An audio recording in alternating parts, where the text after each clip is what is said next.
세금 폭탄의 신호를 알려드립니다. 이장원 세무사님의 네 번째 수업입니다.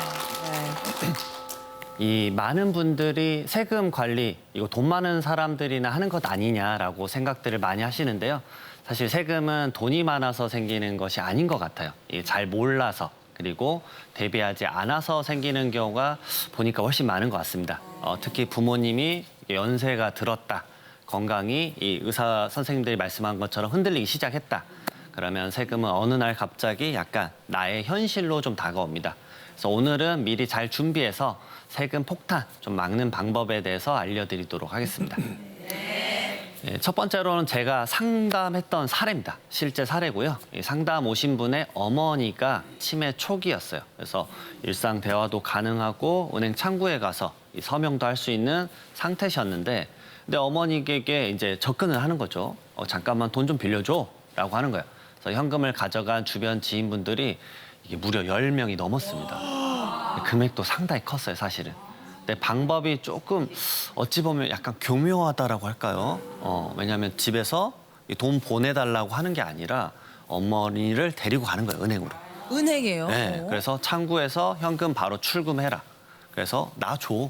이런 식으로 한 거예요. 진짜 못됐다. 그럼 뭐 안 남잖아요. 맞아요. 그래서 문제는 어떠한 기록도 없는 거예요. 차용증도 없고 하다못해 뭐 장원아 천천히 갚어 뭐 이런 문자도 없는 거고 메모 하나 남아있지 않으니까 이게 시간이 지나고 어머니가 이제 돌아가셨을 때 상속세 이제 절차를 밟는 거죠. 그때 이제 계좌 내역 처음으로 확인을 한 거예요. 그래서 수천만 원, 수억 원의 현금 인출 기록이 발견된 겁니다. 액수 이렇게 다 더해 보니까 3억이나 됐어요. 3억이요? 아니 근데 이거는 이 사례는 이제 이게 사기 같은 건데 맞아요. 지금 세무사님은 세금 얘기하러 나왔단 말이에요. 맞아요. 예. 어떤 이게 얘기가 세금에도 문제가 생겼어요? 맞아요. 이게 안타깝게도 이제 자녀분들은 이제 받아들이셨어요. 아, 이게 억울하지만, 알겠다. 근데 문제는 여기에 세금이 부과돼요. 이게 이제 어떤 황당한 세금이 거죠. 부과돼요? 그 3억의 세금이요? 맞습니다. 무슨 세금이에요? 여기서 문제가 된 게 추정상속 재산이라는 게 있어요. 이게 억울하지만 말이 좀 어렵죠. 돌아가신 날로부터 1년 이내에 뭐 2억 원, 2년 이내에 5억 원의 이 거액의 현금이 인출됐다. 그러면 이렇게 생각하는 거예요.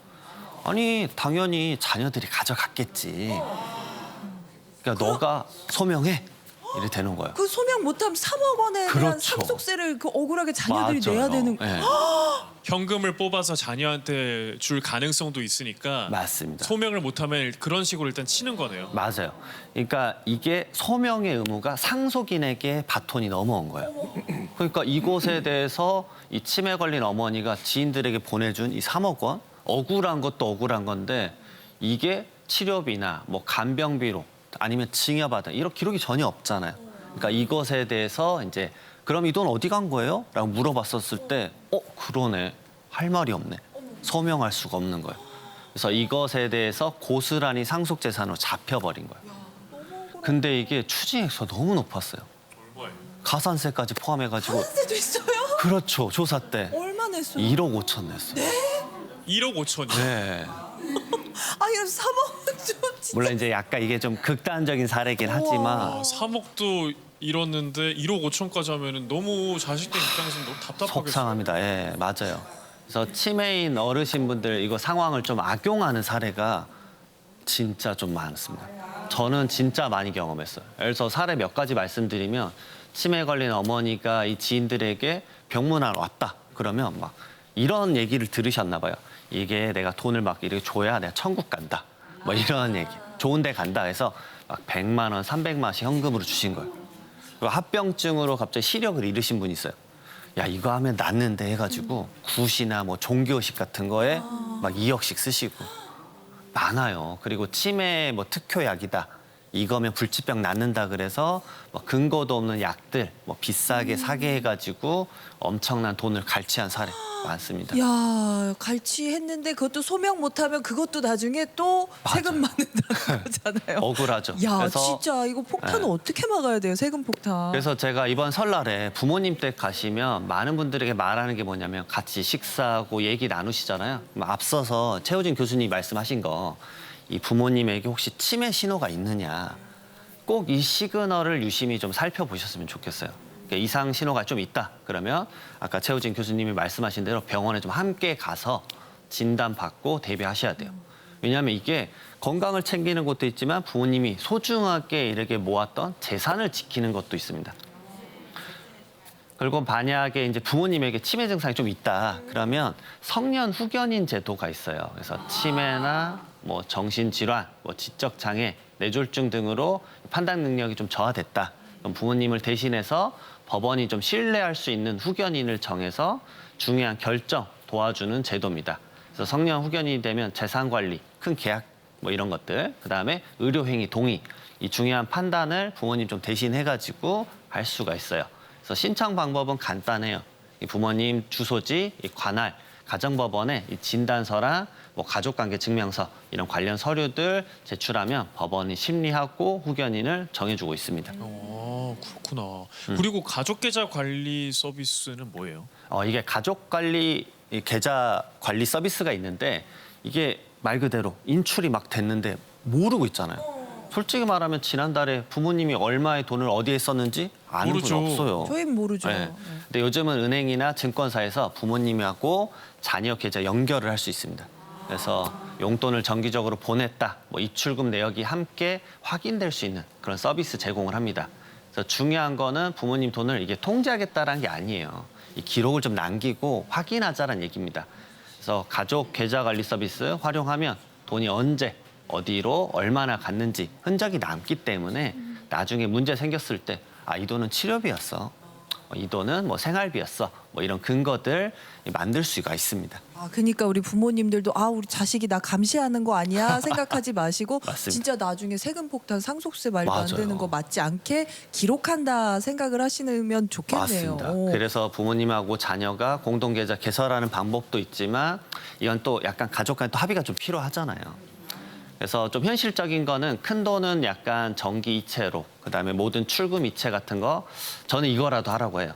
그러면 부모님 거 그 현금 빠져나가거나 이런 거 알람 설정이라도 해놔라. 선생님이 확인을 하셔야 되잖아요. 뭐 이런 얘기 말씀을 좀 드려요. 그런 것도 도움이 되겠다. 맞아요. 혹시 모를 보이스피싱 이런 것도 맞습니다. 이런 거 대비도 되겠네요. 정말 중요해요. 예. 그래서 이런 것들 자녀랑 좀 큰 금액 나간다 그러면 통화 좀 하고 나서 진행하자. 가족만의 좀 기준을 정하고 이번 설날 때 얘기 나누시면 좋을 것 같아요.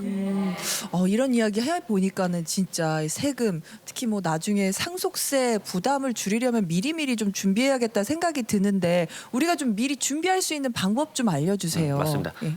요즘 상속세문이 정말 많아요. 미리미리 좀 준비할 게 뭐가 있냐. 왜냐하면 상속세는 돌아가신 데 갑자기 생기는 문제가 아니거든요. 그래서 살아 계셨을 때 이 돈 쓰는 방식, 기록 이런 것들이 상속세를 좌우해요. 그래서 좀 3가지 정도 말씀을 드려볼 텐데 첫 번째로 방금 말씀드렸던 현금 지출. 특히나 제가 많이 강조하는 게 뭐냐면 이 나이 들고 나서 돌아가시기 직전에 간병비를 많이 써요. 근데 요거 증빙을 좀 남겨야 돼요. 이 앞서 말씀드렸던 추정 상속재산처럼 이 현금 지출, 말 그대로 간병비를 현금으로 지급하는 경우가 많아요. 그래서 이 현금 기록이 있었는데 매달 현금으로 드렸어요. 간병인에게. 근데 이거 어디다 쓰셨어요? 하고 보면 돌아가셨는데 영수증도 없고 간병인하고 연락도 끊기고 그러면 저희는 억울하죠. 근데 과세관청에서는 이거 사실 현금 뽑아서 선생님이 가져가신 것 아니냐라고 하면 또 할 말이 없는 거예요.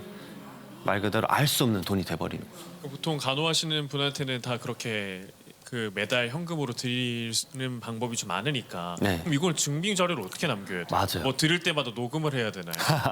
약간 그것도 좋은 방식일 것 그것도 같아요. 좋아요? 네. 근데 제가 많이 말씀드리는 게 현금으로 줬다 그러면 약간 간병 기간 얼마 받았는지 확인서라도 좀 쓰고 그분 약간 신분증 그리고 약간 사인 같은 거 확인증이 막 어려운 건 아니니까 네. 양식이 있는 건 아니니까 이런 것들 좀 남겨놓으면 세무조사 때 좀 방어될 거고요. 네. 그다음에 또 다른 방법. 네, 두 번째로는 병원비랑 요양비 이런 것들 사실 좀 억울하지만 부모님 직접 결제하셔야 돼요. 부모님이 직접 결제하라고요? 그러니까 자녀가 효도하겠다고 줘도 약간 그런 생각이 들어요. 왜요? 왜? 이게 중요하죠. 왜냐하면 마지막에 자녀들이 효도하겠다고 이렇게 좀 병원비 내줄 수 있는데 그러면 세금 측면에서는 좀 안 좋아요. 왜냐하면 상속세는 부모님의 돌아가셨을 때 남아있는 재산으로 부과되는 건데 아니 이게 자녀들이 돈 모아서 병원비 내드리면 이게 억울하지만 부모님 재산 줄지 않고 오히려 늘어나잖아요. 이제 이런 상황이 생기니까 반대로 부모님 통장에서 약간 효사상관 어긋나지만 병원비랑 요양비 직접 결제하게 해라. 부모님 재산이 줄어들어야 되니까. 그래서 이런 것들 말씀드릴 때도 있어요. 말 그대로 절세의 가장 기본적인 원리다 말씀을 드립니다. 그리고 마지막으로? 나중에 이제 부모님한테 돈 빌려줬다, 뭐 빌려준 돈이라고 해서 뭐 이런 것들 병원비 인정받고자 뭐 말씀을 주시는 경우도 있어요. 내가 병원비 내줬으니까 내 거 돈 빌려간 것 아니냐. 대부분 인정 안 되세요. 사실 말 그대로 부모 봉양이잖아요. 뭐 차용증을 쓴 것도 아니고 그렇기 때문에 자발적으로 낸 돈으로 봅니다. 그래서 인정이 많이 안 되세요. 네, 그러면은 이제 끝으로 상속 미리 준비하는 방법도 알려주시면 네. 좋겠습니다. 상속은 반드시 좀 미리 준비하면 좋을 것 같은데 이게 많은 분들이 상속 분쟁 부자들 얘기 아니냐라고 생각하는데 전혀 안 그래요. 1억 원 가지고 싸우는 경우가 80%가 넘어요. 정말. 예. 2천만 원 가지고 싸우는 경우도 정말 많습니다.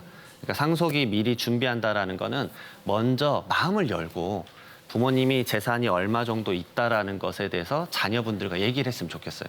가끔 이럴 때가 있어요. 부모님이 나 죽으면 알아서 해. 뭐 이런 생각이 있는데 사실 그러면 자녀들에게는 고통이 될 수 있습니다.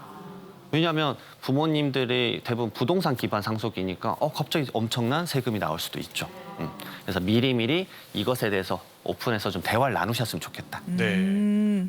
지금 네, 이렇게 설명을 해주시다 보니까 네. 질문이 되게 많이 올라오고 있어요. 네, 제가 네, 하나 좀 네. 소개해드릴까 하는데 네, 네. 형제 중에서 치매 부모님을 돌본 자녀가 있다면 아, 이거는 혹시 상속세를 계산할 때 반영이 안 되나요? 라고 물어보시네요. 오, 이게 안타깝게도 세법에서는 안타깝다. 부모님 모셨다. 네. 그러면 이게 억울하고 나 정말 10년을 모셨다. 근데 공제액수에는 반영이 안 돼요. 이거 생활비만 쓴 생활비만 해도 맞죠? 좀 가중치를 줘야 되는 거 아닌가요? 맞아요. 이게 세법에서는 이런 게 없어요. 그러니까 억울한 일이 많이 펼쳐져요.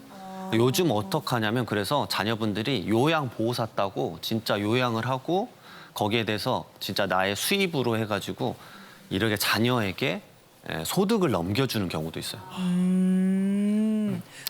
그리고 이제 유산제도인데 동거주택 상속공제라 그래서 부모님이랑 이제 같이 거주했다 그러면은 이것에 대해서도 공제해주겠다 그런 것도 있습니다. 그렇군요. 알겠습니다. 세금 폭탄을 맞기 전에 미리미리 좀 대비하는 방법 마지막으로 잘 알아봤습니다. 네. 고맙습니다. 네.